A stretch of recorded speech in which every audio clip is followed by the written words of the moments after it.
Muchas gracias. Pues buenas tardes a todos. Es para mí un gran placer estar aquí con ustedes, conectados por la tecnología que actualmente tenemos. Es un gran privilegio contar con estas plataformas.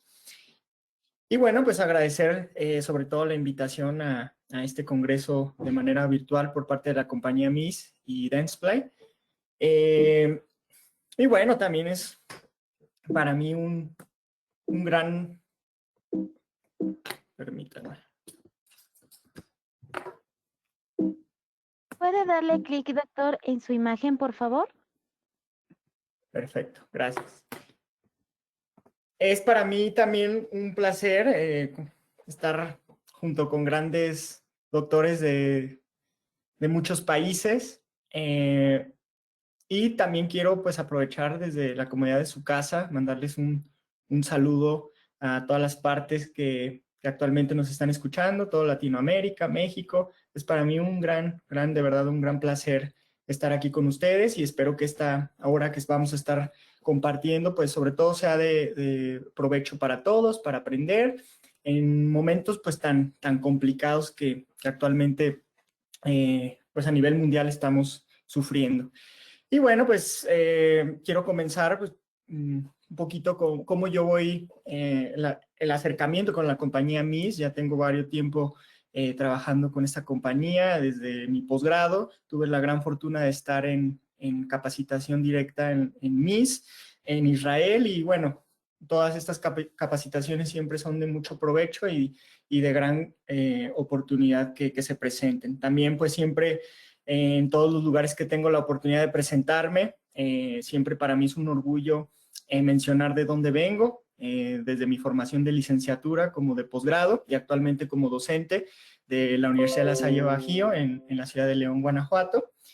Y esta imagen que vemos a continuación es la clínica del posgrado de prostodoncia e implantología de la Universidad de La Salle, la cual es un programa de 3 años en el cual se ven tanto la parte de prostodoncia como la parte de la implantología. Y es ahí donde precisamente el tema que vamos a cubrir el día de hoy comienza a mí a generarme la inquietud, porque hay personas que se encargan, o el área de especialidad es la prostodoncia, y algunas otras se encargan exclusivamente de la implantología. Regresando un poquito al motivo de que hoy estemos todos reunidos a través de esta plataforma, pues bueno, es algo que completamente fue ajeno a nosotros, pero que es una realidad, algo que a simple vista es invisible para nosotros, pero es una realidad, ¿no? Y está pasando y no podemos dejar de aceptar que es una situación complicada que actualmente, pues, daña o está afectando completamente a todo el mundo. Y yo creo que este tiempo es sumamente importante para tomarnos esa oportunidad de pensar diferente. Yo creo que es una gran oportunidad para desde nuestra casa, desde ese tiempo que antes no teníamos por la rutina, por el trabajo del día a día, nos da esa gran oportunidad de decir, voy a pensar diferente, y al pensar diferente lo que logramos es lograr cambiar las cosas. Si nosotros todos los días tenemos el mismo pensamiento, nunca vamos a poder lograr cambiar las cosas, y yo creo que es el objetivo que hoy debemos de tener todos nosotros, lograr un cambio en la parte personal como también en la parte profesional. Y siempre me gusta comenzar con una pequeña anécdota que creo que es algo que se presenta mucho o es un tema actual. Eh, yo creo que en la vida hay cosas que no se repiten, ¿sí? Hay ocasiones que los momentos pasan en un segundo o llegan a tardar un poquito más, como el que estamos viviendo actualmente, pero yo creo que lo importante es vivirlo, ya sea malo o sea bueno. Yo creo que de todo vamos a sacar un aprendizaje y ojalá que esta oportunidad que estamos teniendo todos sea para tener un resultado y un cambio. Vamos a meternos ya un poquito más a la plática del día de hoy. Y antes de meternos con el rollo de los implantes y de la prostodoncia, yo creo que debemos de empezar por lo que nos debe realmente importar, que es la satisfacción, la realidad y la expectativa de los pacientes o de nuestros clientes. debemos de entender que para ellos trabajamos, para ellos ejercemos y nos debemos de dar el tiempo para escuchar estas 3 palabras que son súper importantes. Ver qué grado de satisfacción busca el cliente, la realidad clínica en la cual se está presentando y cuáles son las expectativas a las cuales podemos llegar. De eso nos lleva completamente a una realidad clínica. Cada persona, cada cliente, cada paciente, como lo quieran ustedes ver, va a tener una realidad clínica completamente diferente. Y es ahí nuestra obligación como clínicos poder darles una buena resolución y sobre todo un buen acompañamiento en el plan de tratamiento que se le piensa realizar a cada uno de los individuos. Vamos a comenzar por el concepto de naturaleza, lo natural. Al hablar de implantología, no podemos abusar de esta palabra o de esta gran área de la odontología que tenemos, que es la implantología. Siempre debemos de tratar a medida de lo que podamos conservar lo natural. De ahí que de lo natural podemos tener otro aspecto que es lo parafuncional. Lo parafuncional, hoy en la actualidad es muy común, o en un gran porcentaje de nuestros pacientes presentan esto, una parafunción de diferentes grados, de diferente etiología, pero es muy común y en un porcentaje nos estamos enfrentando a ello. Por lo cual, debemos de tener la capacidad de saber diagnosticar todos estos aspectos. Y van a ser algunas cuestiones que más adelante voy a tocar que me gustaría enfatizar el día de hoy. Primera opción siempre debemos de entender que es tratar de restaurar los órganos dentales y buscar agotar las opciones restauradoras. Hasta que ya veamos que no hay opciones restauradoras es cuando el implante va a ser una gran alternativa. Pero no confundamos que un implante siempre va a ser una mejor opción que tratar de restaurar los órganos dentales. No debemos de confundir eso porque un implante jamás va a poder lograr sustituir lo que un diente natural nos ofrece. De aquí que el tema del día de hoy, rehabilitación protésica en implantología. Ahora, yo soy un fiel creyente que no podemos separar estas 2 palabras. Prostodoncia e implantología no pueden ir por separados. ¿Por qué? Porque para manejar la implantología tenemos que tener nociones de prostodoncia. Viceversa, para manejar la implantología también tenemos que tener ciertos conceptos o conocimientos para poderla manejar, como son los conceptos quirúrgicos del manejo de tejidos, tanto blandos como duros, en este caso el hueso, pero siempre todo el proceso de la colocación de un implante debe de partir no de ver dónde hay hueso, no de dónde mejor va a quedar el implante, sino pensar en dónde realmente va a ir la corona, la restauración o la rehabilitación que yo le voy a hacer a mi paciente. Al fin y al cabo, los pacientes están acudiendo con nosotros para que le regresemos ese diente con el que quieren masticar, ese diente con el que quieren sonreír. Realmente el implante es un intermediario para poder lograr esto. Entonces, siempre entender que el inicio de la colocación de un implante va con una planeación prequirúrgica, es decir, saber conceptos de oclusión y la posición correcta donde voy a rehabilitar. De ahí que me puedo completamente pasar a los conceptos quirúrgicos. Y ahí inclusive entrarían muchas áreas, por ejemplo, periodoncia y cirugía maxilofacial, donde podrían apoyarnos bastante en esta parte quirúrgica. Habrá clínicos que manejen las 2 áreas, habrá quienes solo se enfoquen en cierta área, pero debemos de tener una correcta comunicación con las diferentes especialidades. Ya, ok, hice la planeación quirúrgica, vi densidad de hueso, vi si necesita injerto, el tipo de colgajo, etcétera, etcétera, etcétera. Coloqué mi implante, ya sé qué protocolo de colocación voy a hacer, etcétera, etcétera. Ahora viene la planeación postquirúrgica o la fase final, donde debemos de tener conocimientos qué aditamentos vamos a manejar, tanto para el provisional como para el trabajo definitivo. Algo también muy importante, los materiales definitivos que tenemos actualmente para poder rehabilitar un implante.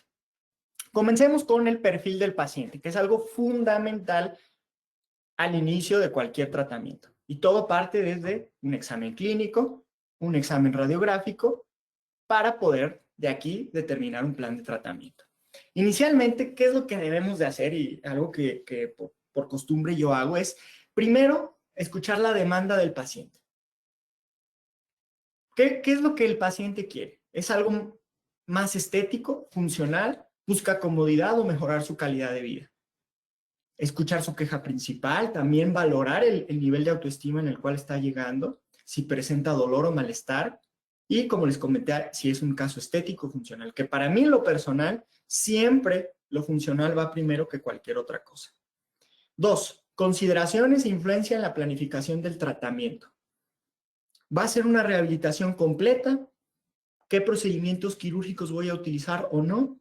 ¿Qué sector es el que voy a trabajar? ¿Un sector anterior, un sector posterior? Que sabemos que el sector posterior es más funcional. Y de aquí, ¿qué tipos de protocolos vamos a utilizar? ¿Va a ser una restauración fija o removible? Para poder pasar al tercer punto, que es el manejo y la orientación de las expectativas del paciente, que es algo que creo que también es sumamente importante valorar. Ver desde un inicio lo que es posible lograr y lo que no es, hacérselo ver desde un inicio al paciente. Hacerle ver tiempos de tratamiento y algo sumamente también importante, costos. Quiero hacerles una recomendación en algo que por lo general en la mayoría de mis casos es una gran herramienta y es algo que por costumbre también utilizo en toda la planificación de los casos, que es una herramienta que la agrupación del ITI nos ofrece de manera gratuita, que es el SAC. Tiene 2 cuestionarios, un apartado del protésico y una parte quirúrgica. En este caso voy a ejemplificar la cuestión protésica. Cómo con una serie de cuestionamientos, una serie de preguntas, nos podemos nosotros ayudar o apoyar para ver el riesgo en el tratamiento que estoy por resolver. Desde, como lo comenté, expectativas del paciente, qué tan fácil o complicado va a ser la colocación del implante en cuanto al acceso, cuántos dientes son los que voy a rehabilitar o cuántos implantes son los que pienso colocar en una brecha de 1, 2, 3 dientes, un maxilar edéntulo, una mandíbula completamente edéntula, qué tipo de prótesis pienso yo realizar, una prótesis removible o completamente fija, si es un tratamiento que tenga compromiso estético, ir respondiendo estas preguntas. ¿Qué tanto espacio protésico tengo? Es decir, si estoy hablando de un paciente desdentado, ¿cuánto espacio tengo yo para rehabilitar? Que es algo que es muy importante porque llega, inclusive he escuchado, por ejemplo, de colegas donde me dicen, oh, es que coloqué los implantes, pero ahora no sé qué es lo que voy a colocar. ¿Qué me recomiendas? Cuando son cosas desde un inicio, antes de colocar los implantes, ya debemos de saber cuánto espacio tengo para poder de esta manera planificar la restauración. ¿Qué protocolo de carga voy a utilizar? ¿Algo inmediato? ¿Algo convencional? ¿Qué restauración provisional voy a usar durante la cicatrización? ¿Va a ser necesario utilizar un provisional o no? Y si lo voy a utilizar, ¿cómo lo voy a manejar? Algo que también voy a tocar más adelante es el aspecto del bruxismo o del parafuncional. Aquí tenemos que marcar si hay presencia o no, que en la mayoría de los pacientes la hay. Es una complicación que en la mayoría de las personas se presenta, entonces también tenemos que saber el manejo en el cual vamos a caer. ¿Qué esquema oclusal tenemos? Una oclusión ideal, es decir, que tenemos una buena guía anterior, guía canina. ¿Qué clasificación de oclusión tenemos? También algo muy importante desde un principio, antes de la colocación de un implante, es saber qué tipo de restauración final voy a hacer. ¿Va a ser algo atornillado o cementado? Actualmente preferimos algo atornillado por el control de los excedentes del cemento, pero en algunas ocasiones tendremos que caer en el cementado y no está mal. No es un pecado hacer una restauración cementada. Más bien, si lo voy a necesitar, sí muy importante saber el manejo que voy a dar. Por otra parte, al hacer este cuestionario, esta serie de preguntas, al final nos hace un resumen y llegamos a una conclusión y también nos acercamos a qué tan riesgoso va a ser el tratamiento o no. Y también que esto el paciente lo tenga en cuenta. y que es algo que podemos imprimir, inclusive anexarlo a nuestro expediente clínico para tener ya una recopilación de información desde el inicio. Como lo comenté dentro de este cuestionario, entran la valoración de estos aspectos, como la dimensión vertical, que debemos de verificar desde el inicio, porque si yo llega el paciente, planifico la parte quirúrgica, la colocación de los implantes, hermosos me quedaron los implantes, bien distribuidos, la densidad perfecta, todo hermoso. Oh, pero viene el momento de la rehabilitación y ¿qué pasa? No tenía espacio protésico. Y ahí es cuando nos podemos enfrentar en problemas. Entonces, esto siempre se tiene que ver desde el inicio. Otro aspecto también muy importante a valorar desde el inicio de un tratamiento es la parafunción o qué alteraciones en la articulación temporomandibular tenemos. Eso es sumamente importante. Y como también lo comenté en el cuestionario, verificar ante qué oclusión voy a trabajar. Un paciente clase 1, donde tiene una buena guía anterior, buena guía canina. Un paciente clase 2, donde debo de tener ciertas precauciones, o un paciente clase 3. Y un paciente clase 2 o un paciente clase 3 no quiere decir que no lo voy a poder rehabilitar. Claro que sí se puede, pero hay que saber qué esquemas oclusales vamos a utilizar. Aunado a todo este cuestionamiento, a todas estas interrogantes, es muy importante el estudio de imagen, en este caso una tomografía. Para implantes, lo más importante es la valoración por medio de una tomografía combi. La tomografía nos permite ver un escenario completamente ideal y un escenario lo más cercano a la realidad en la cual se va a presentar al momento de la colocación de un implante. Vamos a poder ver las estructuras en manera tridimensional, densidad ósea y todas las cuestiones anatómicas que tenemos que tener a consideración. Otro aspecto que también es de suma importancia y que también les recomiendo y que por lo general acostumbro a hacer es la documentación de nuestros casos. Hoy en día ya no hay pretexto de que no lo podemos hacer, porque hoy en día todos al alcance de nuestra mano tenemos este aparatito, el celular, y la mayoría de los celulares cuentan ya con una cámara decente. La fotografía, no se nos olvide que somos clínicos, no es para hacer show, no es para poner las panditas, el kiwi en la boca del paciente, eso está bonito, pero realmente no es nuestra profesión. Nosotros somos clínicos y la fotografía clínica nos sirve para una infinidad de cosas, desde toma de color, cuestiones legales, planificación del tratamiento, porque ¿qué puede llegar a pasar? Yo al inicio del tratamiento me doy la idea, vamos evolucionando con la persona, con el plan de tratamiento y puede llegar a un punto donde diga yo, Dios santo, ¿qué era lo que tenía planeado?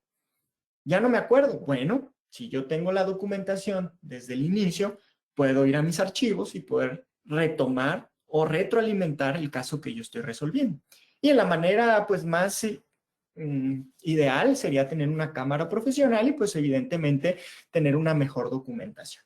Juntando todos estos elementos, todo esto, y aquí se nos pueden ir 1 o 2 citas antes o previas de la colocación del implante o de la rehabilitación del paciente, podemos llegar a la planeación o a entregar un plan de tratamiento que se basa en 5 partes muy importantes tener bien elaboradas, que es el control sistémico. Primero que nada es saber qué enfermedades sistémicas tiene la persona, bajo qué control está, qué medicamentos toma. Aquí también podemos identificar aspectos como pacientes que tomen bifosfonatos en una fase quirúrgica o colocación del implante, probablemente va a ser muy complicado.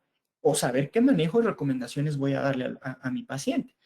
Local no dental, aspectos de sospecha de alguna lesión en la cavidad oral, se coloca aquí. Alguna biopsia, algo que tengamos de sospecha en la cavidad o manejo previo, aquí se establece. Luego la fase 3, que es el acondicionamiento. Y ojo, los implantes entran en esta parte, en este pequeño apartado de la fase 3, es acondicionamiento de los implantes. Los implantes no es una fase rehabilitadora, es un método de acondicionamiento para posteriormente colocar una rehabilitación, una restauración. En la fase 4 vamos a colocar todo el esquema rehabilitador, aditamentos, material que voy a utilizar, etc. Y algo muy importante, y el punto 5, que es el seguimiento, la prevención que yo le voy a dar a cada caso, porque cada persona vamos a tener que darle un seguimiento diferente. Habrá quienes podamos ver cada 6 meses y habrá algunos otros que tengamos que estar viendo rutinariamente. Ok, vamos a otra parte que es bien importante al hablar de prótesis sobre implantes. Porque la finalidad del día de hoy no es solo venir a hablarles de conceptos de prostodoncia, sino también lo importante, lo que quiero que el día de hoy quede claro es que tenemos que ver más allá de la corona y más allá del implante. Y es aquí cuando, junto con el doctor José Cedillo Félix y el doctor José Luis Castellanos, durante el posgrado nos surgió una inquietud de un tema que es de mucha importancia y que es muy común que se presente en la mayoría de los pacientes, que es el bruxismo. Ahora, si el bruxismo lo conjugamos con los implantes dentales, ¿realmente sabemos qué manejo le vamos a dar? Pacientes que ya los tengan o pacientes a los cuales se les vaya a colocar. Y entonces, junto con el doctor José Eduardo, que además de compañeros de posgrado, pues es uno de mis mejores amigos y fue un gran honor para mí trabajar junto con él en este artículo que publicamos. Y el objetivo era valorar el bruxismo conjugado con los implantes. Saber que el bruxismo es una afectación multifactorial, no hay algo específico que la genera, pueden ser muchos factores, y se presenta de manera nocturna y diurna. Ahora, entender que el bruxismo, una de las secuelas del bruxismo se va a ver reflejada en los dientes. No quiere decir que el desgaste dental, la fractura dental, sea culpa de los mismos dientes. Esto viene más allá de que el diente sea el culpable y viene desde el sistema nervioso central. Y sí, exactamente, sistema nervioso central, cuestión que nosotros probablemente no podamos manejar. Debemos de tener cierto conocimiento, pero probablemente en este apartado nos tengamos que apoyar de algún otro especialista. Porque si sabemos que el problema no es en el diente, sino en la actividad motora, ¿cómo voy a poder yo lograr ayudarle a la persona a controlar este problema o este factor etiológico?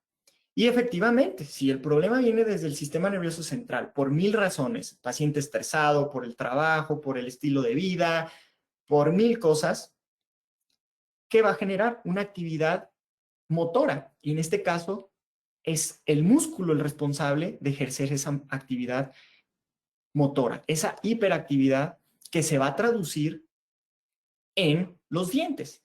Ahora, si juntamos toda esta etiología o todos estos aspectos en los implantes, debemos de entender que hay ciertas diferencias. Ya de entrada, al extraer un diente y colocar un implante, no vamos a tener el mismo escenario.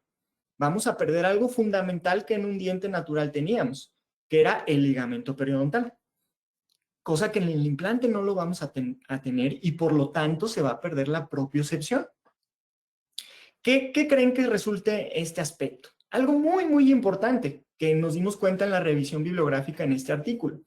Mientras en un diente natural, al tener ligamento periodontal y ante la fuerza motora que genere el paciente con la actividad muscular, la propiocepción sigue ahí.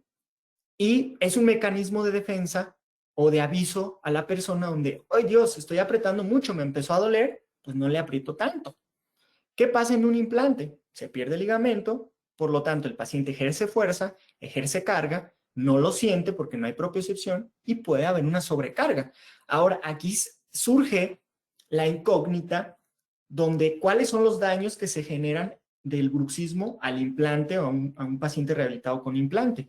¿Cuál es el problema más común? Son varios, en diferente intensidad, inclusive hay corrientes donde afirman que una de las complicaciones es pérdida de hueso marginal. Realmente, en un implante osseointegrado, este no es el problema. No quiere decir que un paciente bruxista va a perder un implante por la sobrecarga. No es realmente esto. Realmente, el problema que se presenta con mayor frecuencia son problemas mecánicos que involucra la prótesis o la restauración en sí, en fractura, en shipping, en algo también muy común que es aflojamiento del tornillo o inclusive fractura del aditamento. Para eso, junto con el doctor José Cedillo y yo, hicimos una recopilación en base a la bibliografía de recomendaciones para establecer un manejo de los pacientes que ya tienen los implantes o a los cuales se les va a colocar. Desde recomendaciones donde van qué diseño oclusal de prótesis es el más adecuado, cómo voy a diseminar las fuerzas. Algo también sumamente importante es valorar ante qué tipo de hueso me estoy enfrentando, características del implante, restauración del implante, si va a ser cementada, atornillada, y algo también muy interesante, qué tanto mantenimiento y prevención voy a generarle. Es decir, si yo ya sé que es un paciente con un antecedente de bruxismo, ¿cómo lo voy a prevenir? ¿Colocando una férula? Sí, ¿qué tipo de férula? Entonces, es algo que nos debe de poner a pensar y a reflexionar si realmente estamos haciendo estos aspectos de análisis antes de colocar un implante. Y como les comentaba, no quiere decir que un paciente bruxista sea candidato a que va a perder el implante. E incluso está reportado en la literatura que hay casos donde llega a haber fractura de la plataforma del implante, pero esto no es en mayor frecuencia. El accidente más común dentro del bruxismo en implantes es fractura de alguno de los componentes de la prótesis. ¿Y a qué se debe esto? A que no hubo una buena planificación en cuanto al esquema oclusal. De aquí que haciendo la revisión bibliográfica nos resultó como parte de la recomendación que el diseño oclusal debe de tener una mesa oclusal estrecha con una carga centrada en la fosa de contacto intercuspidio y con una baja inclinación. Es decir, en resumen, hacer restauraciones lo menos pronunciadas posibles para que en cuanto se presente una carga lateral en función y para función, pues se pueda minimizar el riesgo de alguna fractura. En pocas palabras, liberar esa parte funcional que va a tener esa restauración sobre un implante. Y que el punto central de carga que va a ser sometido sea lo más centrado posible. Y eso va desde qué tan bien orientemos el implante, porque si yo el implante no lo centro en la posición adecuada, probablemente la restauración va a caer en el acceso o la parte más débil se incline más hacia la parte vestibular o más hacia la parte palatino-lingual y probablemente va a haber una sobrecarga y probablemente va a haber una fractura. Entonces, es algo muy importante en pacientes con este tipo de antecedente, el diseño oclusal que yo voy a dar. Y vuelvo a lo mismo.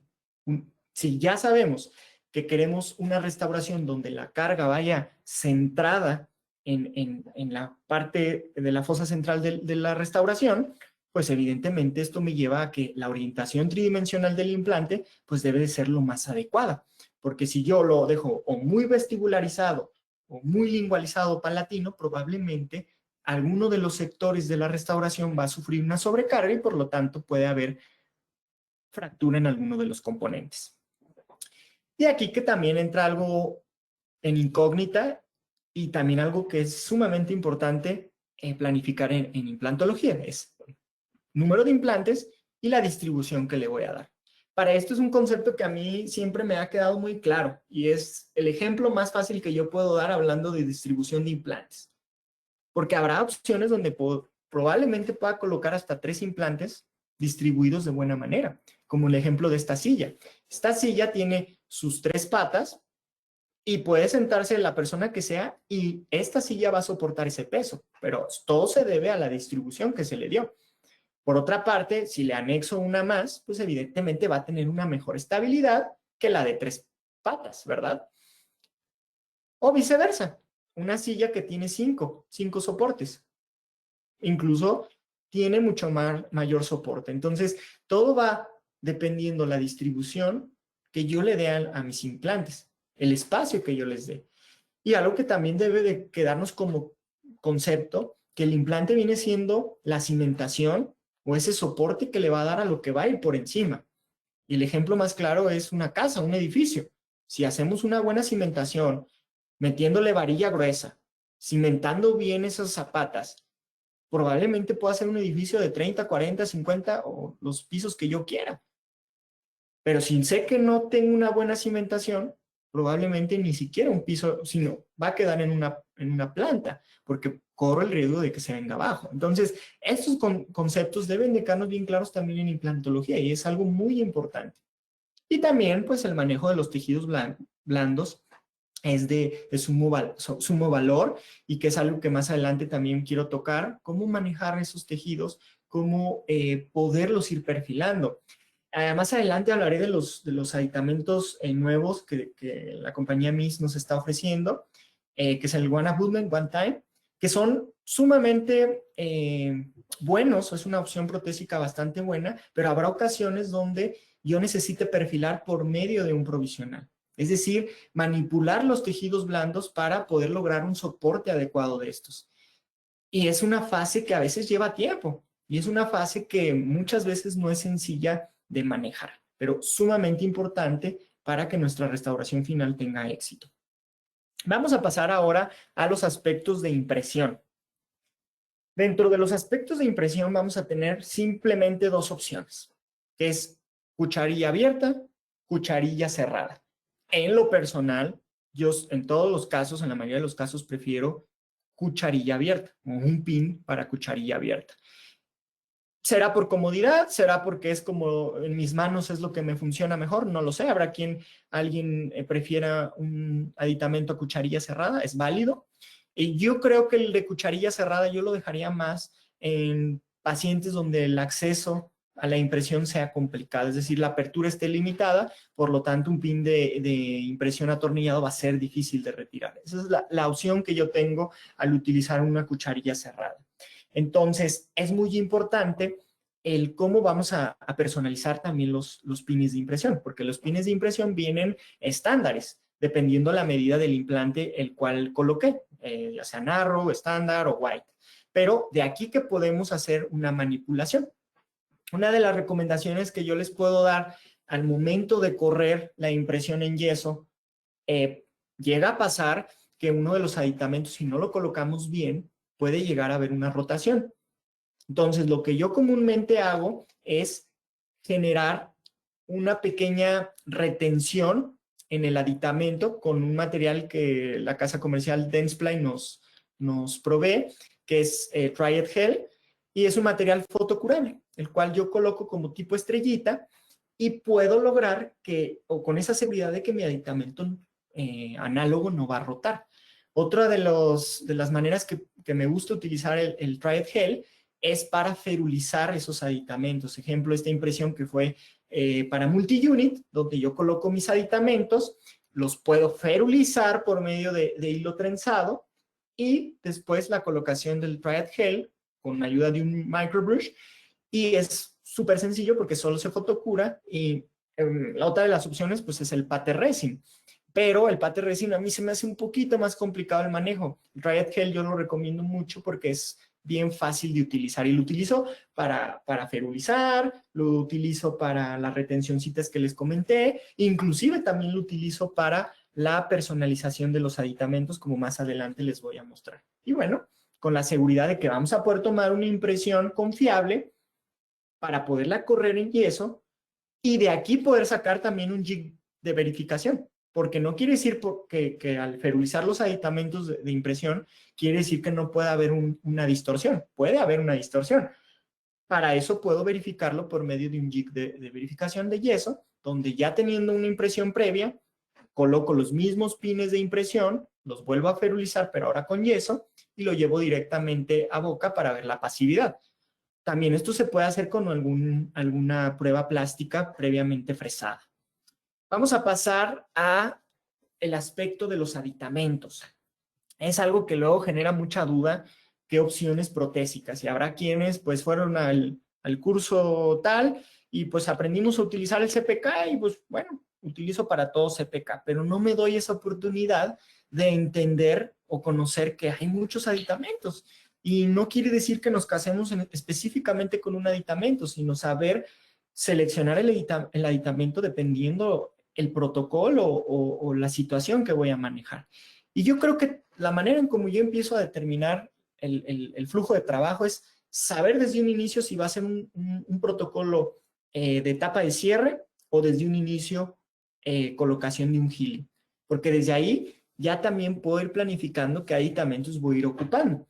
A mí en lo personal, cuando es un sector posterior, en la mayoría de los casos donde yo puedo, yo prefiero colocar una tapa de cierre, proteger esa fase inicial de osintegración para que no haya contaminación a la parte interna donde está viendo el proceso de cicatrización y de formación de nuevo hueso, y una tapa de cierre completamente sumergida, el tejido lo va a cubrir y durante esos 3 meses, 4 meses que yo lo deje sumergido, voy a tener la confianza que no va a haber filtración bacteriana. Pero por otra parte habrá casos donde pretenda desde un inicio colocar un healing y también es válido, pero ahí hay quienes no lo prefieren porque precisamente puede haber riesgo en la microfiltración de bacterias y evidentemente eso se puede traducir en una osseointegración deficiente. Ok, ya supe qué protocolo inicial de aditamento voy a utilizar. Tapa de cierre, tapa healing o transmucoso. Y luego viene la parte de la restauración. Saber determinar desde un inicio qué tipo de restauración voy a hacer. Si va a ser algo atornillado, va a ser cementado. Porque dependiendo de esto, es como voy a también tener la capacidad de seleccionar ciertos aditamentos. Ok, quiero aprovechar también esta tarde para hablarles un poquito de los nuevos aditamentos que tiene la casa comercial IMIS, que es One Abutment, One Time. Son aditamentos que, para serles sincero, yo recientemente los estoy comenzando a utilizar y me parece algo novedoso y es una opción buena para rehabilitar. El contexto principal de estos aditamentos es, para que más o menos me entiendan, es el manejo que anteriormente teníamos con el tissue level, ¿sí? Que es un implante que en la actualidad puede ser una opción y no quiere decir que sea un implante malo, pero al actualmente estar manejando más los implantes bone level, una de las cuestiones que luego generan controversia es cuántas desconexiones vas a hacer durante el proceso de rehabilitación y saber que durante esas desconexiones puede haber una filtración bacteriana que comprometa la integración del implante. ¿Qué ventajas tiene el manejar una rehabilitación a nivel del tejido o tissue level? Pues evidentemente quitamos este riesgo, estar desconectando frecuentemente y por lo tanto se vuelve un protocolo, un procedimiento pues más seguro. Esa es la principal ventaja que nos da este aditamento nuevo, el One Abutment One Time, que todo lo vamos a manejar de manera supragingival, es decir, no vamos a tener que estar entrando a la parte interna del implante y las veces que yo quiera quitar, poner lo que yo necesite de aditamentos, elimino completamente ese riesgo. Puedo incluso manejar una fase con un healing, la fase del pin de impresión, no necesito quitar ese transmucoso y para la parte final o rehabilitación final también no lo necesito retirar, el mismo aditamento ancla sobre el transmucoso y se vuelve una rehabilitación completamente tissue level, ¿sí? Aquí vemos el diagrama donde el contexto es anclar el aditamento, preservar ese intermediario de tejido y todo manejarlo a nivel supragingival, desde el healing, desde el aditamento temporal o bien si voy a hacer una rehabilitación cementada o atornillada. Entonces es un concepto bueno, está bien fundamentado y yo creo que actualmente es algo que a mí en lo general me está gustando bastante, pero no es la única opción, ¿no? No es la única opción, podemos seguir con lo convencional. También hay casos, por ejemplo, en el sector anterior donde utilizar alguno de estos aditamentos no va a ser posible, porque estos aditamentos vienen con diámetros estándares y habrá ocasiones donde yo tengo que hacer perfiles, manejos de situaciones del contorno crítico y subcrítico, donde solamente con un provisional donde yo lo pueda ir manipulando, lo voy a lograr. Y a lo mejor con alguno de estos aditamentos no voy a poder. También tenemos la opción de conseguir con este sistema One Abutment One Time aditamentos ya previamente con angulaciones o personalizados, con perfiles, pero en la mayoría de los casos es complicado el manejo de estos aditamentos. También podríamos contemplar el uso de calcinables, que también es una opción. En general, tenemos muchas opciones, desde aditamentos personalizados, cementados, calcinables, T-Base, multi-unit, que también es un aditamento sumamente importante, sobre todo hablando de rehabilitaciones de arcada completa. A mí en lo personal, uno de los aditamentos que en la mayoría de mis casos utilizo es el T-Base. ¿Por qué? Porque la mayoría de mis rehabilitaciones las hago en circonia. y esta circonia se hace de manera fresada. El T-Base es un aditamento que nos permite manejarlo por medio de CAD/CAM. Es decir, lo podemos escanear de muy buena manera y poder adaptar las rehabilitaciones perfectamente. Por otra parte, tenemos la opción de utilizar calcinables, donde tenemos la conexión a la plataforma del implante, pero puedo personalizar con un calcinable el perfil. Puedo hacer esa manipulación, puedo hacerlo personalizado, luego colarlo en metal y luego cementarle una restauración de circonio. Y de esta manera puedo modificar un aditamento y no necesariamente dejarlo recto, porque lo que yo quiero es seguir esa parte que yo manipulé o que yo previamente por medio de un provisional logré modificar. Vamos a empezar a ver ahora casos clínicos. Ya hablamos un poquito de cuestiones teóricas, todavía nos queda algo de tiempo.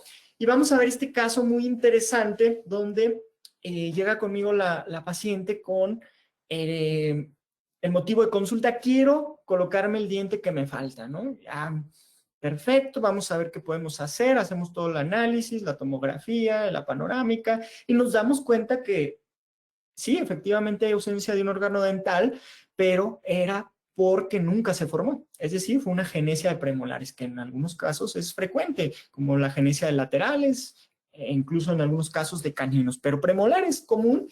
Y ver el manejo, pues cuando me llegó a mí este caso dije, no hombre, pues este caso va a estar regalado, va a estar papita. ¿Por qué? Porque pues la paciente es joven, tiene buen hueso. Yo dije, no hombre, con los ojos cerrados lo coloco. Pero oh sorpresa, cuando nos vamos a la imagen con BIM o tridimensional, nos damos cuenta en un aspecto que yo al inicio no había pensado, que era como nunca se formó el órgano permanente, efectivamente nunca se desplazó el mentoniano o el conducto del nervio mentoniano, por lo cual el nervio se mantuvo muy arriba y me limitaba a trabajar solamente en estos pequeños milímetros en cuestión vertical. En horizontal o del diámetro no había problema, pero el problema aquí era el nervio a qué nivel. Y aquí si yo no me tomo el tiempo de haber hecho un análisis a fondo de este aspecto, probablemente yo hubiera dicho, no hombre, pues coloco un implante de unos 10 milímetros, unos 11 milímetros, y ¿qué hubiera pasado? Pues hubiera caído en una iatrogenia. Lamentablemente, el caso nos limitó a tener que seleccionar un implante de un diámetro, sí, amplio, de 5, pero con una longitud de 6, para poder evitar un daño al nervio. Y evidentemente al inicio pues había cuestiones estéticas que a la paciente no le gustaban. Ella me decía, es que la verdad que sí, al sonreír se me llega a notar el espacio del diente que me falta. Sí me gustaría rehabilitarlo. Que de hecho en este caso también tuve un manejo especial en el otro temporal, en el 85, el cual le comenté a la paciente, ¿sabes qué? Yo no te recomiendo todavía ponerte el implante. Vamos a esperar un tiempo, vamos a colocarle una rehabilitación tipo onlay para evitar que los antagonistas o los superiores se sigan extruyendo. Y mira, al entrar en carga ese órgano dental temporal, pues evidentemente puede empezar a haber una movilidad con el paso del tiempo. Pero vamos a agotar el tiempo, si dura 1, 2, 3, 4 años, que actualmente ya va para 4 años este caso, y ahí anda el dientito como si nada. Le comenté, ¿sabes qué? Vamos a agotar el tiempo y ya después pensamos en un implante. No hay que irnos luego como amantes del implante, de los implantes, a colocarlos. Si podemos ofrecerle ciertas opciones al paciente, creo que él nos lo va a agradecer. Y bueno, esta es la situación inicial. Realmente una paciente joven, con una oclusión estable, algunos índices de desgaste, pero nada que considerar. Pasamos directamente a la colocación del implante, previamente con la planificación, y vemos el protocolo de fresado del sistema de MIS, de Seven, que a mí en lo general, a pesar de que uso una guía protésica, siempre este tipo de herramientas que tiene el kit del Seven, los pines de paralelismo en lo personal me ayudan mucho para ver justo la zona donde va a ejercer la carga del implante. Y aquí me puedo yo reposicionar. Si veo que el pin de paralelismo va más hacia vestibular o más cargado hacia la parte palatina, pues ahí tengo que corregirlos. Como vemos en este caso, justo la carga iba a ir al centro de la fosa del diente superior. Entonces, eso es muy importante siempre también apoyarnos. Y aquí simplemente le digo al paciente, ¿sabes qué? Durante la cirugía o en el mismo momento le digo a la persona, cierre cuidadosamente y yo puedo verificar justo en qué zona cae el pin de paralelismo. Hicimos ya la preparación del lecho para el implante, la colocación del implantito, sí, de longitud pequeño, pero compensada con el diámetro. Y en base a la literatura, eso está sumamente sustentado, que es posible hacerlo. Siempre que ponemos un implante corto, debe de ir sustentado con el diámetro. ¿Ok? La paciente se va a su casita, 4 meses, regresa. Antes de los 4 meses empezamos a desconectar, colocamos un healing, luego a las 3 semanas viene y empiezo a provisionalizar. ¿Para qué? Con el objetivo de empezar a manejar el tejido, ¿sí? Empezar a perfilarlo. Evidentemente ahí, pues, no me iba a quedar un premolar, ¿sí? Tenía que hacer un tipo molar pequeñito para cubrir completamente ese espacio. Y aquí donde uno de los artículos que en lo personal a mí más me han servido, el artículo del doctor Oscar González, en el manejo de los contornos críticos y subcríticos en la implantología. Eso es fundamental para poder manejar adecuadamente el tejido blando. Ok, logré la manipulación del tejido blando, ya lo tengo donde quería, vamos a tomar la impresión final. Y vuelvo o retomo lo que hace ratito vimos. Tenemos pines de impresión abiertos, cerrados, pero estándares. Evidentemente este pin no va a tener la forma que yo previamente personalicé. Entonces, ¿qué hacemos? Pues vamos a personalizar este perfil que yo previamente hice. Y bueno, ¿cómo lo hacemos? Apoyándonos de un análogo, conectamos el provisional que previamente tiene exactamente la forma del tejido o del perfil que yo personalicé y lo embebo en un cubito, en un godete. En este caso me encanta utilizar los godetes de plástico porque luego es muy fácil retirarlo. Mezclo masilla, en este caso Z-Labor, lo mezclo, lo embebo y antes de retirar o de desconectar el provisional marco cuál es la parte vestibular, cuál es la parte distal, cuál es la parte mesial, palatina, para que también yo no me pierda al momento de que conecte el pin de impresión personalizado. Tenemos ya copiado el perfil, tal cual tenemos en boca. Ahora vamos a conectarle un pin de impresión y lo vamos a personalizar. Y aquí vuelvo al material que más me gusta utilizar, que es Triad Gel de Dentsply. Es fluido, tiene esa viscosidad necesaria para que fluya y muy fácil de fotocurar. Entonces, logro copiar el perfil, lo retiro, ya sé la parte vestibular, la parte palatina ya queda completamente establecida en el pin, lo coloco, siempre en la mayoría de los casos, siempre utilizo cucharillas individuales previamente ya adaptadas y tomamos la impresión. Ya que tengamos la impresión, ahora viene una parte bien importante, que es la confección de la corona, ¿no? En este caso fue un núcleo de circonia con una estratificación de cerámica. Actualmente esto ya no lo hago. Prefiero hacer trabajos completamente monolíticos. Y si se fijan, la adaptación de este trabajo fue a un aditamento tipo T-Base, que es uno de los aditamentos que más utilizo. Tenemos la corona ya terminada, hacemos los chequeos previos. Ahora viene la parte de la cementación, algo que también es a veces un poco confuso, pero muy importante que tengamos en cuenta. Checo la adaptación en el modelo y siempre es bien importante que la cementación no la hagamos arbitrariamente por fuera. Siempre lo tenemos que hacer directamente en el modelo, ¿sí? Vamos al protocolo que más adelante explicaré con detalle, que es el arenado de la parte interna y si se fijan, siempre me gusta proteger la parte externa para que con el arenado que yo voy a hacer no logre dañar la parte que ya está 100% pulida. Entonces, con un bloquecito de Z-Labor lo logro cubrir, lo arenamos con óxido de aluminio a 2 bares de presión y tenemos ya la parte interna con micro retenciones para poder lograr una adhesión adecuada. Y hasta la fecha, prácticamente todo es atornillado lo que hago y hasta la fecha no he tenido un problema donde tenga el desprendimiento o se desadhiera un aditamento de una restauración de circonio. Afortunadamente no lo he tenido, pero siempre pues siguiendo los protocolos adecuados. Hacemos la verificación directamente en el modelo. Ahora sí vamos a pasar al acondicionamiento, utilizando Panavia B5 y su primer, el Ceramic Primer o Clearfield Ceramic Primer.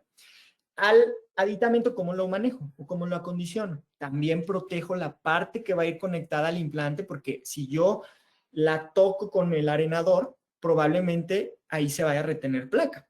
Entonces, ¿qué es lo que hago? Lo embebo en un bloquecito de Z-Labor y también lo areno. Aunque los aditamentos T-Base de MIS ya traen ciertas retenciones, yo siempre prefiero aparte hacerles un arenado igual con óxido de aluminio para generar micro retención.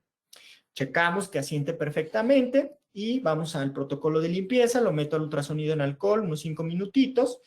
Luego la desinfección, previamente coloco teflón en el acceso para protegerlo, para que cuando coloque el cemento no se introduzca en esa parte donde está el tornillo.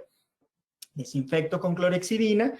Más adelante ya tocaré qué otras opciones tenemos para la limpieza de la superficie de la circonia. Y luego viene la colocación de un primer, que en este caso es un primer que contenga la partícula 10-MDP, que nos facilite o nos ayude a mejorar la adhesión de circonia a, en este caso, un aditamento metálico, ¿sí? Lo colocamos tanto en el aditamento como en la restauración, dejamos que se volatilice un poquito, ponemos un poquito de aire y ahora sí viene la cementación final. Colocamos el cemento. Es una maravilla hacer este procedimiento de manera indirecta o por fuera de la cavidad oral, porque podemos fotocurar con toda calma, retirar los excedentes y todo cómodamente sin batallar en el tejido, que es algo que en las cementaciones directas en boca pues es bien complicado manejar. Ok, ya tenemos el aditamento cementado a la corona, lo adaptamos, lo atornillamos, vemos que la oclusión está perfecta y podemos pasar a cerrar el acceso final. Para el cierre del acceso final, a mí siempre me gusta hacerlo bajo aislamiento y también colocarle un teflón estéril para proteger la conexión del tornillo y después ir haciendo una estratificación de resina. Tenemos el trabajo finalizado, la paciente sumamente contenta, una paciente joven, y vean al seguimiento con el tiempo como el implante ahí anda como si nada, la paciente anda feliz y siendo mínimamente invasivos. Vamos a pasar al material de restauración, ¿sí? Si me preguntan, en lo personal, yo siempre prefiero circonia, pero en algunas ocasiones podemos hacer mezcla de los materiales.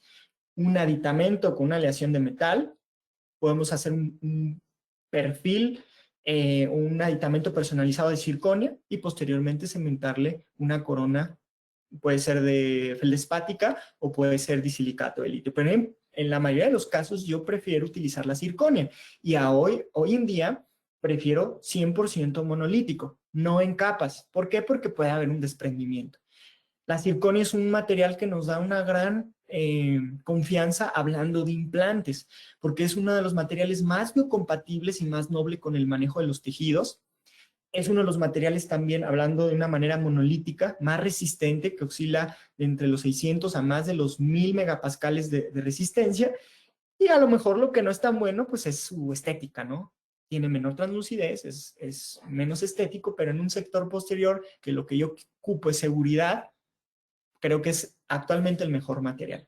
Entender que la circonia no es un metal, es una cerámica porque está dentro de las cerámicas policristalinas, pero evidentemente el manejo es diferente a una cerámica vítrea, en la cual una cerámica vítrea puede utilizar ciertos ácidos para acondicionar y para manejar la adhesión. En la circonia no es posible. Es muy importante en este aspecto tener un correcto manejo o comunicación entre el dentista y el técnico, y la circonia pues tiene un manejo especial. Hoy todo es posible y no podemos casarnos solo con un material y decir, yo todo lo hago con disilicato, yo todo lo hago con feldespática, yo todo lo hago metal porcelana, o no, yo solo circonia. No, no tenemos que tener ese criterio. Debemos de entender que hoy en día todo es posible. Cualquier material puede ser utilizado dependiendo del caso. ¿Cuál es el camino para el manejo de la circonia? Pues hay uno de los artículos, hay una gran variedad, pero uno de los que más me han gustado de todos, es el artículo del APC Concept, en la cual incluso hay 2 mexicanos, que es la doctora Marcela Álvarez y el doctor Marco Brindis. Es un artículo en el cual nos ayuda mucho a simplificar los procesos de adhesión a circonia y se rige por 3 conceptos básicos, que es la aplicación de un aire abrasivo, en este caso el óxido de aluminio, la aplicación de un primer con la partícula 10-MDP y un cemento a base de resina. Y este es el protocolo resumido, ¿sí? Es la manera más simple de utilizarlo. Pero hoy en día no podemos decir que Panavia o que otros materiales son los únicos que podemos utilizar para la cementación de circonia. Hoy en día tenemos también una gran variedad de materiales y uno de los que actualmente me están dando más confianza para la cementación de circonia es este CEM 2 de la compañía Tokuyama, el cual tiene los mismos conceptos del APC, que es la aplicación de un aire abrasivo, en este caso óxido de aluminio 2 bares de presión, la desinfección o limpieza de la superficie de la circonia, que puede ser con cualquiera de estos 3 productos, Katana Cleaner, Ivoclean o clorexidina, y la aplicación de el Universal Bond de la compañía Tokuyama, el cual ya incluye el Ceramic Primer y el Bonding juntos. Es decir, que este bond o este Universal Bond se utiliza tanto para el acondicionamiento de la restauración como para el acondicionamiento del diente. Obviamente faltan estudios para verificar su eficacia, pero es una alternativa y actualmente está teniendo muy buenos resultados. Y bueno, posteriormente la aplicación del SEM, que es un cemento a base de resina. Y bueno, también un pequeño resumen del protocolo utilizando el Universal Bond de Tokuyama, este CEM de Tokuyama. Aquí anexaría en la parte inicial la aplicación o el uso de un steamer, que es decir, hay agua a vapor o a presión caliente para limpiar las partículas y también el uso del ultrasonido, ¿no? Y bueno, este es el producto que actualmente les podría recomendar con mayor comodidad. Hay una compañera, colega mía, Anaí Martínez, que también tiene mucho conocimiento de este protocolo. Y bueno, hay una gran variedad. Todos pueden funcionar siguiendo los protocolos adecuados, ¿no? Y bueno, un poquito de las imágenes que les mostraba, cómo yo manejo los aditamentos, cómo los acondiciono y cómo logro el cementado. Vamos a ver este caso, que en sí no es un caso que tenga terminado, es un caso que tengo en proceso, pero se me hace muy interesante mostrarles a ustedes porque es una realidad clínica y muchos de los temas que yo manejo los trato de enfocar a la realidad clínica que se nos presenta día a día en nuestro consultorio, en nuestra clínica. Pacientes donde nos llegan sumamente dañados, pero que te dicen, ¿sabes qué, doctor? Yo me lo voy a hacer, quiero rehabilitar mi boca, pero por partes. ¿Por qué? Porque económicamente yo no podría hacer el gasto de una rehabilitación completa todo en un conjunto. Y entonces tampoco le podemos decir al paciente, sabes que no te hago nada, porque si no es todo, pues no te hago nada. Hay ocasiones donde podemos tener alternativas para rehabilitar mezclando definitivo con cuestiones provisionales, como este caso. Es un ejemplo súper particular, donde la paciente evidentemente me llega en una dentición terminal y evidentemente hay pérdida de la dimensión vertical, necesidad de la colocación de unos implantes porque la paciente quiere mejorar completamente, ya no quiere algo removible, pero evidentemente necesito hacer un manejo previo de la dimensión vertical. Y entonces, si es un caso que yo solo sé por el momento que me permite hacer la parte superior y no la inferior, ¿cómo le hago yo para manejar esto? Pues muy fácil, hacer la planificación mediante un prototipo previamente, hacer la planificación para la colocación de los implantes, que en este caso este es el esquema completo de la planificación de los implantes. Y si se fijan, en la parte de arriba colocar 4 implantes y el más distal con un cierto porcentaje de angulación para lograr un poco de soporte en esta zona. Y bueno, la colocación de unos implantes en la parte inferior, que eso todavía no llegamos. Una planificación, una maqueta completa de lo que se le va a hacer a la paciente. Hacemos la colocación de los implantes, que en este caso fueron implantes 7 de MIS. Y posteriormente, ya que pasó la fase de desintegración, mientras ese periodo pasaba, la mantuve con un removible provisional. Cuando ya fue posible empezar a manipular los implantes o el tejido de los implantes, esa misma placa removible la convertí en algo fija. Adapté los aditamentos provisionales, aquí vemos, y ahora sí pasamos a la parte definitiva, donde vamos a hacer una híbrida parcial y la rehabilitación del sector donde todavía conservábamos dientes naturales, donde hice mezcla de restauraciones corona, donde necesitaba hacer corona, y en otras donde pude hacer una mezcla de tabletop, overlay, donde es posible conservar ese remanente de diente que nos queda, ¿sí? Hacemos la planificación en la parte final del laboratorio. En este caso utilizamos para la híbrida un material en base a poliuretano, que es PIC, y para las restauraciones cementadas sobre órgano dental utilizamos circonio. Vemos el diseño dentro del software y algo muy importante, las pruebas o los prototipos para poder verificar directamente en boca de la paciente. Aquí, si se fijan, yo previamente ya había enviado al laboratorio el encerado o el prototipo donde yo hice el manejo de la rehabilitación, tal cual como iba a quedar al final. Entonces, yo sabía que al estabilizar todo lo superior, de cierta manera, de alguna manera iba a tener que buscar estabilizar la parte inferior para que pudiera haber una oclusión estable.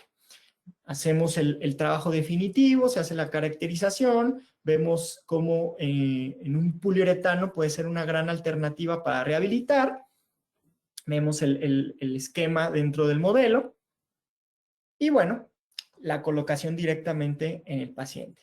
Aquí, perdón, todavía era una prueba donde vemos todavía la circonia no está terminada, es una fase de prueba donde tengo que ver la correcta pasividad, el correcto sellado de las restauraciones, también aspectos extraorales, los revisamos y aquí es donde ya empiezo a provisionalizar la parte inferior. Hago por medio de resinas una elevación de la dimensión vertical para de manera provisional establecer la oclusión de mi paciente. Y aquí podemos empezar a ver diferencias. Evidentemente abajo voy a modificar todo esto. Todo esto lo voy a retirar y se va a hacer con algo definitivo. Pero de cierta manera tengo que buscar a los límites que tengo en el caso cómo poder estabilizar la oclusión de mi paciente. Damos seguimiento donde incluso ya que estabilicé las resinas, coloco una removible provisional que posteriormente eso se va a convertir en algo fijo y ya cementadas las restauraciones, vemos cómo el tejido se va adaptando a la prótesis híbrida en algo ya definitivo, donde la paciente obviamente ya tiene la comodidad de traer algo 100% fijo sobre implantes. Y aquí vemos un flujo de trabajo de cómo puede ir evolucionando un caso, ¿no? Desde la manera inicial en que llega hasta la transición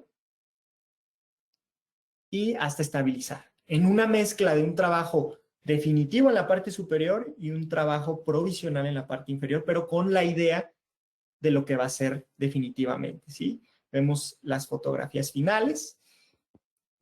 Y vamos a terminar con este caso por el día de hoy.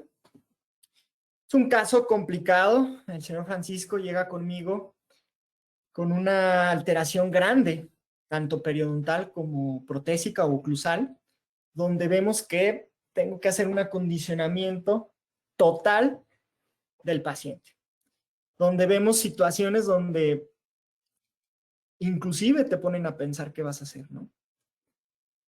Daños periodontales tan severos que previamente tienes que hacer un manejo oclusal, porque evidentemente está habiendo una parafunción, pero también está habiendo problemas periodontales.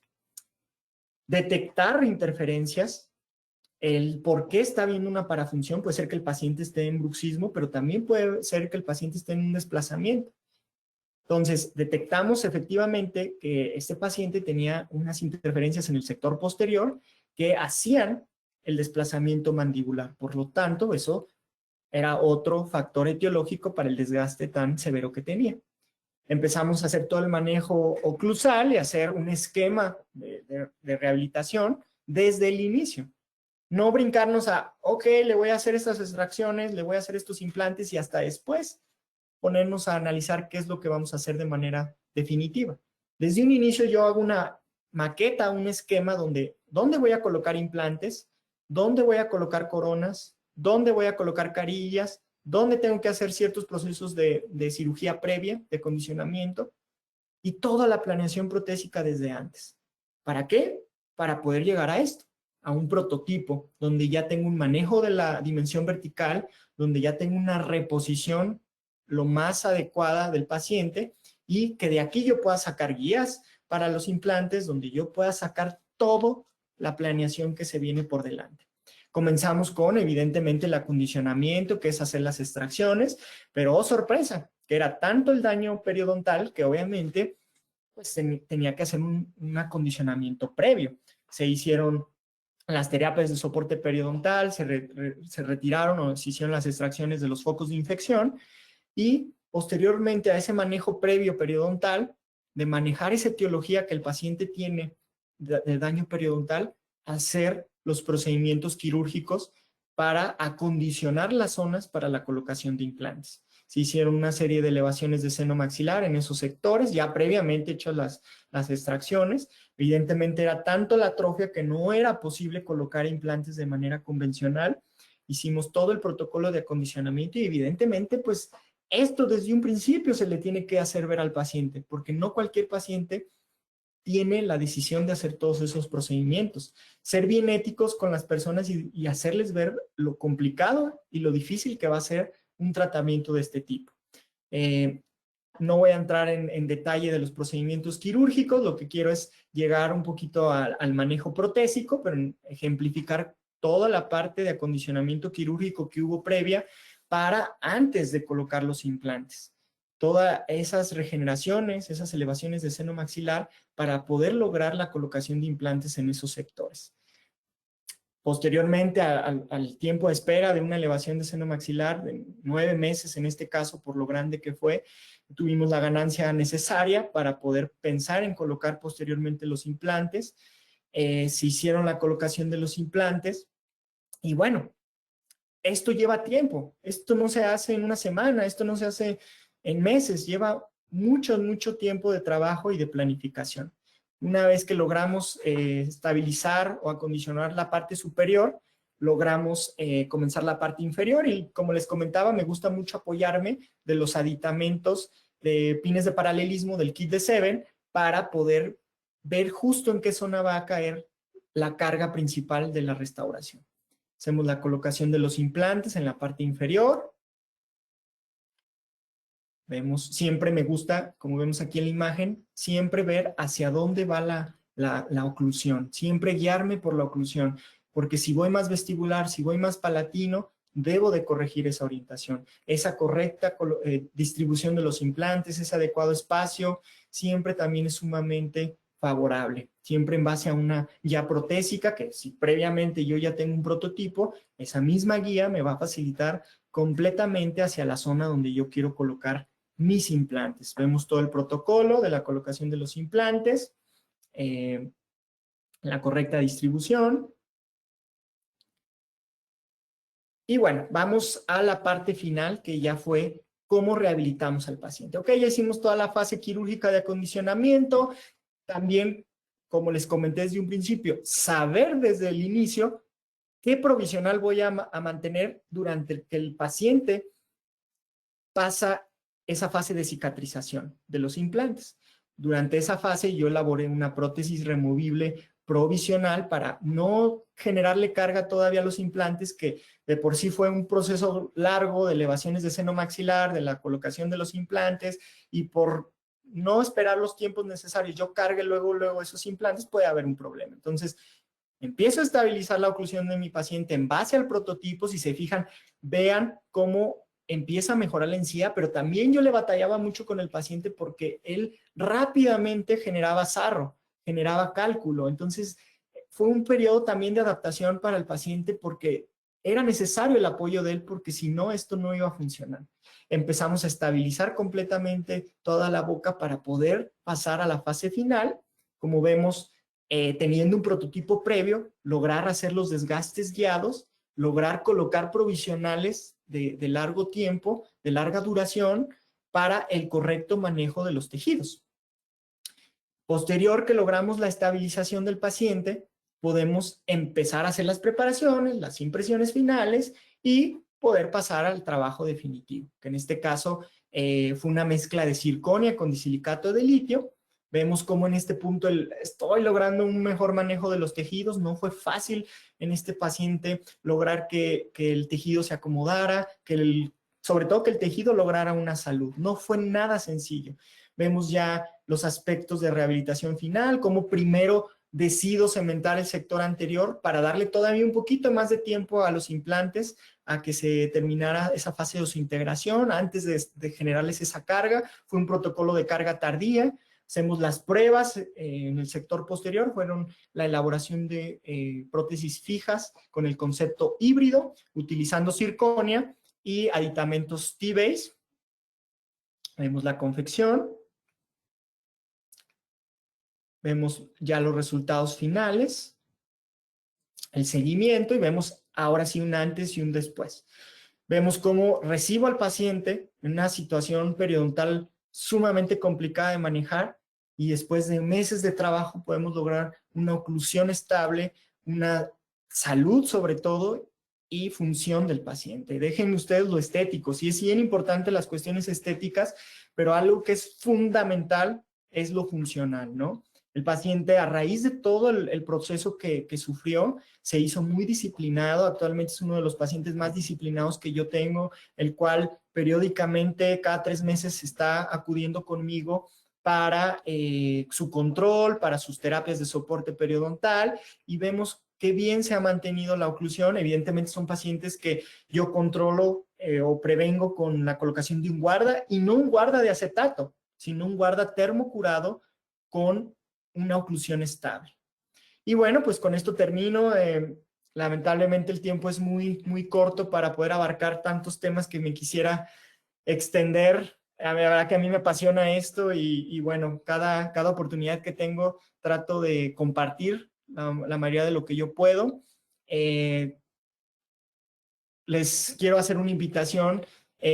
Cuando gusten, tienen su casa aquí en la ciudad de León, Guanajuato. Bueno, ahorita que estamos en esta situación, pues no se puede, pero esperemos pronto que pase esta contingencia, puedan, el que guste, visitarnos. Este es mi pequeño espacio en el cual actualmente extraño mucho, porque ahí me la vivo, y ahorita estoy encerrado en mi casa, pero bueno, les quería enseñar un poquito el espacio donde todos los días ahí estamos trabajando, aprendiendo, porque no puedo decir que ya lo sé todo. Y es ahí bien importante esta última diapositiva que siempre me gusta mencionar, que nunca veamos una meta imposible. Por muy alto que se vea, no es imposible llegar a la cima.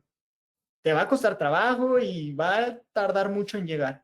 Pero yo creo que lo más importante es, cuando logremos llegar a la cima, nunca perder el piso, porque de ahí venimos, ¿no? Entonces son anécdotas que me gusta siempre expresar, y también hacerles una invitación en un proyecto que, pues, sin ningún beneficio, con un grupo de amigos, estamos organizando actualmente por la contingencia que estamos viviendo o estamos siendo afectados, para que desde la comodidad de su casa tengan una actividad, ¿sí? Porque yo sé que muchos de ustedes, su rutina es: se levantan y se van a su consulta o a su clínica a trabajar. Y actualmente es como, ¿y ahora qué hago, no? No tengo nada que hacer. Claro que sí, hay muchas cosas que hacer, y para que haya una rutina en este tiempo que tenemos que estar en casa, un buen pretexto es apuntarle ahí en su agenda que todos los días estamos teniendo pláticas cortitas de unos 30 minutos con un grupo de amigos jóvenes, los cuales es un gusto para mí compartir, que de hecho hoy tenemos una con el doctor José Villalobos, el cual les hago la invitación, el lunes con el doctor José Cedillo, y yo estaré